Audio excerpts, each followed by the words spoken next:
अस्सलाम वालेकुम रहमतुल्लाहि वबरकातुहू। आज मैं मीर अनीस का लिखा हुआ मरसिया का ख़ुलासा बयान करने जा रही हूँ। पहले सेशन में मीर अनीस का मुख्तसर सा तारुफ बयान कर चुकी हूँ। अब देखिए कि मीर अनीस ने इस मरसिए में हज़रत इमाम हुसैन की जंग में जो आमद हुई तो उस वक्त के मंज़र को पेश किया है। तो लिखते ही था ये नारा कि मोहम्मद का नवासा हूँ मैं, मुझको पहचानो कि खालिक का शनासा हूँ मैं, ज़ख्मी होने से न मरने से हरासा हूँ मैं, तीसरा दिन है गर्मी में कि प्यासा हूँ मैं, चैन क्या चीज़ है आराम किसे कहते हैं, इस पे शिकवा नहीं कुछ सब्र इसे कहते हैं। देखिए, जब हज़रत इमाम हुसैन जंग के मैदान में पहुँचे तो उन्होंने एक नारा लगाया, ऐ यजीदो, मैं कोई और नहीं हूँ, मैं मेरे प्यारे नबी करीम मोहम्मद सल्लल्लाहु अलैहि वसल्लम का नवासा हूँ। मैं मोहम्मद सल्लल्लाहु अलैहि वसल्लम का नवासा हूँ, मुझको पहचानो, मैं खालिक का शनासा हूँ। मैं जिनकी खुदा से पहचान है वो शख्सियत का मैं नवासा हूँ, ज़ख्मी होने से न मरने से हरासा हूँ। मैं इस मैदान में आकर ना ज़ख्मी होने से डर रहा हूँ, ना मैं मरने से परेशान हूँ। आज तीसरा दिन है, जंग बराबर जारी है, गर्मी का मौसम है और प्यास से ये जंग पे मैदान में लड़ रहे और कह रहे कि मैं मोहम्मद का नवासा हूँ। मैं मुझको पहचानो कि मैं खालिक का शनासा हूँ, ज़ख्मी होने से ना मरने से हरासा हूँ, ना मुझे ज़ख्मी होने से परेशानी है और ना मुझे मरने से परेशानी है। और ये तीसरा दिन है, गर्मी का मौसम है और मैं 3 दिन का प्यासा हूँ। चैन क्या चीज़ है आराम किसे कहते हैं, इस पे शिकवा नहीं कुछ सब्र इसे कहते हैं। तो मीर अनीस बयान कर रहे हैं 3 दिन से वो प्यासे जंग के मैदान में लड़ रहे हैं, ना उनको चैन है ना आराम है और वो खुदा से शिकवा भी नहीं कर रहे हैं, सब्र से काम ले रहे हैं और सब्र के साथ उस मैदान में वो शामिल हैं। तो कहते हैं इसका प्यारा हूँ जो है साखी हौज़े कौसर, इसका बेटा हूँ जो है फ़ातिह बाब खैबर। मैं बाब खैबर जो हज़रत अली ने खैबर की जंग फतह की थी, मैं वो खैबर का बेटा हूँ और जंग के मैदान में साखी कौसर पिलाने वालों का मैं प्यारा हूँ। जो मेरी माँ हज़रत फ़ातिमा ज़हरा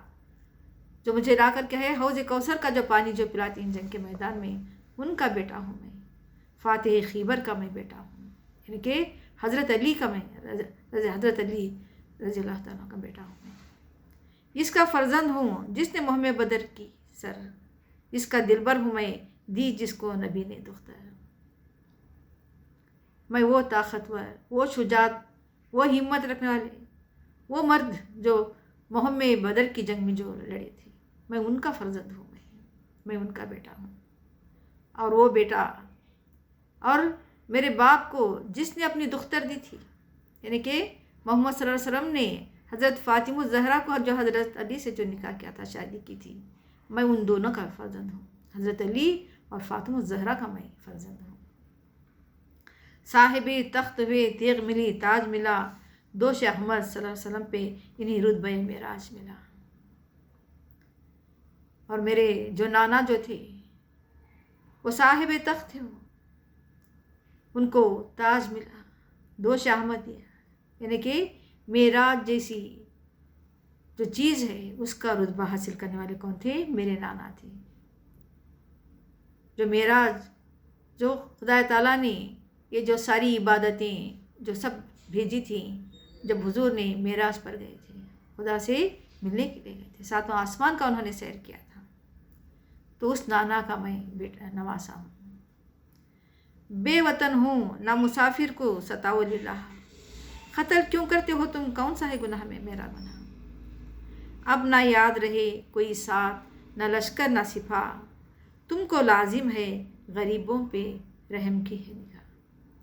ہاتھ آئے گا نہ انعام نظر پاؤ گی، یاد رکھو میرا سر کاٹ کے پچھتاؤ گی۔ تو بنتی کر رہے ہیں، یعنی میں بے وطن ہوں، میں بے وطن ہوں، اس بے وطن مسافر کو مت ستاؤ، کریں کہ للہ تم اس بے وطن مسافر کو مت ستاؤ، قتل کیوں کر رہے ہو، میرا میں نے ایسا کون سا گناہ کیا ہے جو مجھے قتل کرنے پر تلے ہو، اب نہ یاد رہے کوئی ساتھ میں، نہ میرے لشکر ہے نہ کوئی سپاہ سالار ہے، میں اکیلا تنہا ہوں،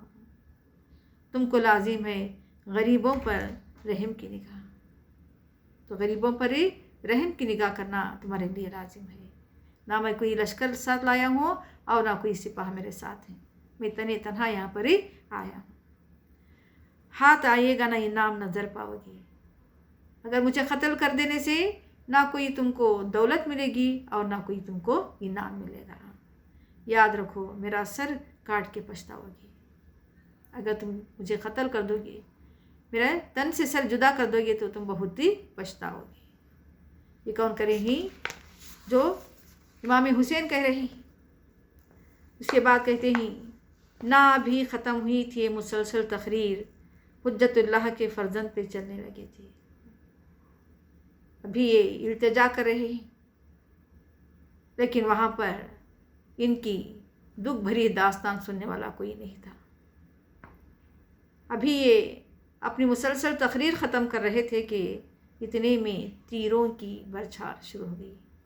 تیروں کی بوچھار شروع ہو گئی، تو انہوں نے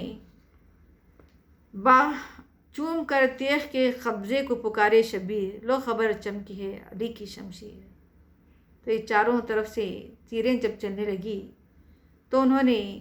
اپنے شبیر کو پکارنے لگے، چوم کر تیغ کے قبضے کو، اپنی تلوار کو چوم کر اپنی تلوار کو باہر نکالے، تو علی کی شمشیر تھی وہ کیا ہو گئی، سارے جنگ کے میدان میں چمکنے لگی، پسرے فاتح صفین حسین آیا ہے، لو صفیں باندھ کے روکو تو حسین آتا ہے، تو اس کے بعد اعلان ہوا، یہ پسرے فاتح ہے، یہ فتح مند شخص کا بیٹا ہے، جنہوں نے فاتحین اور حنین میں حضرت علی نے مورکے کا جہاد کیا تھا، تو ان کے فرزند ہی ہے، پسر ہی ہے، اس فاتح انسان کے پسر ہی ہے، لو صفیں باندھ کے روکو تو حسین آتا ہے، سارے لوگ صفیں باندھ لو، اب حسین جنگ کے میدان میں اتر پڑے تھے، لو کھینچ تیغ وہ سر فوج پہ آفت آئی، لو ہلا خائم عرش کی قیامت آئی، جیسے ہی ان کی تلوار اپنی تیغ جو نکلی باہر تو ایسا لگا کہ دوسری فوجوں پر ایک آفت سی آ گئی ہے، اور یہاں تک کہ ایسا لگ رہا تھا کہ شاید عرش پہ قیامت آنے والی ہے، فتح تسلیم کر آداب کو نصرت آئی، فخر سے غاشیے برداری کو شوکت آئی، تو ایسا لگ رہا ہے کہ شاید آج فتح ہونے والی ہے، اور فخر سے کیا ہے، اپنی برادری کے جو لوگ یہاں پر آئے تھے ان پر ایک شوکت سی نظر آ رہی تھی، ہر ایک بھی بڑے ہی خوش اسلوب بڑے شان و شوکت کے ساتھ اس میدان میں لڑنے کے لیے حاضر ہوا، چوم لوں پاؤں جلا اس تنگ و دو میں آیا، ہاتھ جوڑے ہوئے اقبال جلوں میں آیا، تو ہر ایک بھی کیا ہے، ان کا ساتھ دینے کے لیے ان کے پاؤں چوم کر اس میدان میں داخل ہونے لگے،